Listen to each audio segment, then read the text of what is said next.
Hello दोस्तों। आज की कहानी है सास का कर्ज। दोस्तों, अब हर सप्ताह सोमवार, बुधवार और शनिवार आपसे मिलेंगे एक नई कहानी के साथ सुबह 11:30 बजे। नुपुर जी अपनी क्लास से लेक्चर लेकर अब जाकर टीचर्स रूम में बैठी थी। सभी टीचर धीरे धीरे अपने क्लास से लेक्चर लेकर आ रहे थे और बैठ रहे थे। नुपुर जी के ही बगल में दमयंती जी उनकी सहकर्मी बैठी थी। दोनों बहुत ही अच्छे दोस्त हैं। कॉलेज में दोनों की दोस्ती एक मिसाल थी। दोनों की आपस में खूब बनती थी। समान बातों से लेकर पर्सनल तक की बातें दोनों आपस में बात करते। टीचर्स रूम में ही 2-4 टीचर्स और थे। कुछ पुरुष टीचर्स और कुछ और महिलाएं टीचर्स और भी थी। सब अपनी क्लास की इधर उधर की बातें कर रहे थे। हंसी मजाक की बातें चल रही थी। तभी नुपुर जी की फ़ोन की घंटी बजी।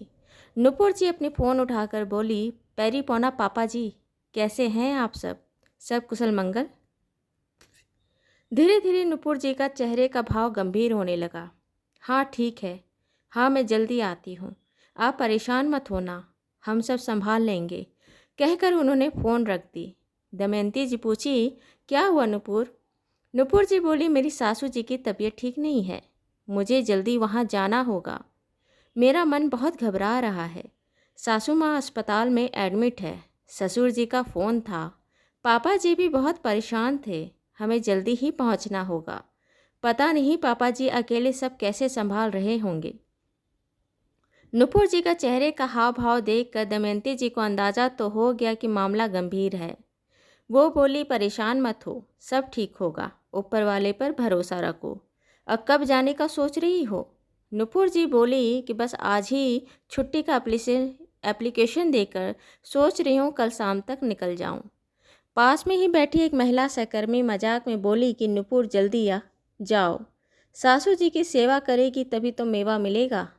तभी दूसरी महिला सहकर्मी बोली कि नुपुर, तुम्हारे चेहरे को देखकर हम तो डर गए। हमें लगा कि तुम्हारी माँ की तबीयत खराब है, पर तुम्हारी सासू जी की तबीयत खराब है ना? नुपुर जी बोली कि मेरी सासू जी भी मेरी माँ ही तो है। मेवा तो उन्होंने मुझे बहुत पहले ही दे दी है। उनके कर्ज है मुझ पर। अगर मैं उनके लिए कुछ भी कर पाई तो शायद मैं कुछ कर्ज उनका अदा कर पाऊँ। थोड़ी दूर में बैठे एक पुरुष सहकर्मी जो सारी बातें सुन रहे थे, उन्होंने पूछा, कर्ज? आप ऐसा क्यों बोल रही हैं? नुपुर जी खामोश हो एक ठंडी आ भरी। थोड़ा देर चुप रही, फिर बोली कि 2 साल पहले मैं, मेरे पति और मेरा बेटा आदित्य के साथ दिवाली का त्यौहार हम सासू जी और ससुर जी के साथ मनाने जाने वाले थे।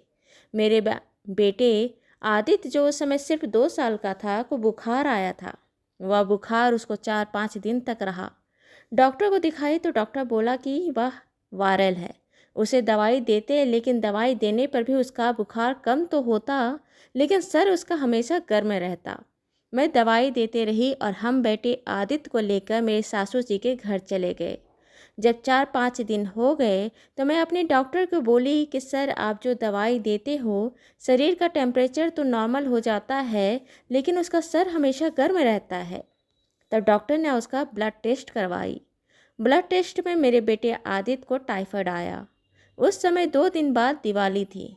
दिवाली भी इसी तरह निकली, लेकिन दिवाली के दूसरे दिन मैं डॉक्टर के पास गई बेटे को दिखाने के लिए, लेकिन वहीं के वहीं आदित्य को हॉस्पिटल में एडमिट करना पड़ा और पूरे 5 दिन आदित्य को हॉस्पिटल में एडमिट रखना पड़ा। उस दौरान में जब आदित्य का तबीयत खराब था, आदित्य को रात रात भर नींद नहीं आती। मैं रात रात भर उसे अपनी गोद में ले हॉस्पिटल में घूमते रहती। सासू जी भी मेरे साथ हॉस्पिटल में रुकती थी। आदित्य को रात भर कंधे पर सुलाती। मेरे साथ मेरी सासू जी भी जगती। मेरी सासू जी बच्चे को अपने कंधे पर लेकर सुलाती, अपनी गोद में लेकर उसको झूला झुलाते हुए सुलाती, उसका पैर और शरीर दबाती, उसका बुखार कम करने के लिए उसके सर पर पट्टी रखती। उस बीच हमारे बीच में बहुत सारी बातें होती। बातों ही बातों में मेरी सासू जी कही कि बेटा, अब तो फिर भी बहुत सारे डॉक्टर हैं, बच्चों का बहुत सारा चीज़ आ गई है। रात को बच्चा बार बार सुसु करता है तो उसके लिए डायपर पहनाते हैं, लेकिन जब तुम्हारा पति, मेरा बेटा सुधीर, जब वह बच्चा था तो रात में बहुत सुसु करता। उस समय डायपर नहीं होता था। हम चादर के थोड़े छोटे मोटा गद्दा जैसा बनाते थे, उसे बिछाते। जब बच्चा उसमें सुसु कर देता तो उसको बदल कर दूसरा गद्दा बिछा लेते। इस तरह बच्चों को सुलाते। सुबह हम फिर उसको धोकर धूप में सुखाते। लेकिन इतना करने के बाद भी कभी कभी ठंड बहुत होने पर बच्चों को ठंड लग जाती। एक बार ऐसे ही जब सुधीर को ठंड लग गई, उसे भी बुखार और उल्टियाँ होती। बुखार से उसका शरीर तपा रहता। मैं भी ऐसे ही रात रात भर उसे कंधे पर लेकर घूमते रहती, उसे सुलाने की कोशिश करती। कभी कभी इतना घबरा जाती कि सोचती कि मैं ऐसा क्या करूं कि वह जल्दी से ठीक हो जाए। हे भगवान, मुझे उसकी बुखार लग जाए पर मेरा बच्चा अच्छा हो जाए, ऐसी दुआएं करती।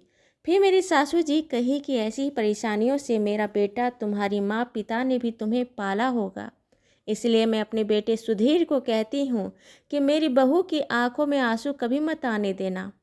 उसके माँ पिता ने भी अपनी बेटी की परवरिश ऐसी परेशानियों से, नाजों से किया होगा। हम अपने बच्चों को कुछ देर के लिए नहीं देखे तो परेशान हो जाते हैं।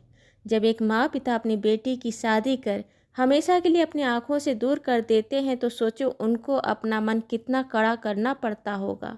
उनके मन में कैसी भावनाएं आती होंगी, कितने रोते होंगे। भले यह रिवाज है, लेकिन फिर भी तकलीफ़ तो तकलीफ़ होती है। बच्चे का मोह तो मोह ही होता है। इसलिए मैं अपने बेटे सुधीर को हमेशा कहते रहती हूँ कि मेरी बहू की आंखों में तकलीफ़ के आंसू कभी मत आने देना, उसकी हर ख्वाहिश पूरी करना। और बेटा, तुम्हें भी एक समझाइश देती हूँ कि तुम भी अपने पति से ख्वाहिश का दायरा इतना बड़ा रखना कि मेरा बेटा तुम्हारी ख्वाहिश सर आंखों पर रख कर पूरी करे। मेरी सासू जी से मेरा रिश्ता एक माँ बेटी जैसा ही है। उनका कर्ज है मुझ पर कि उन्होंने अपने इकलौते बेटे, जिसमें उनके प्राण बसता है, मुझे सौंप दी।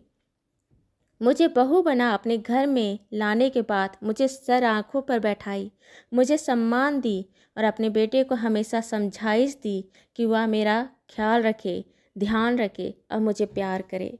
मेरी सासू जी का मुझ पर इतना अच्छा पति, बच्चे, घर परिवार और एक माँ जैसी सास देने का कर्ज है।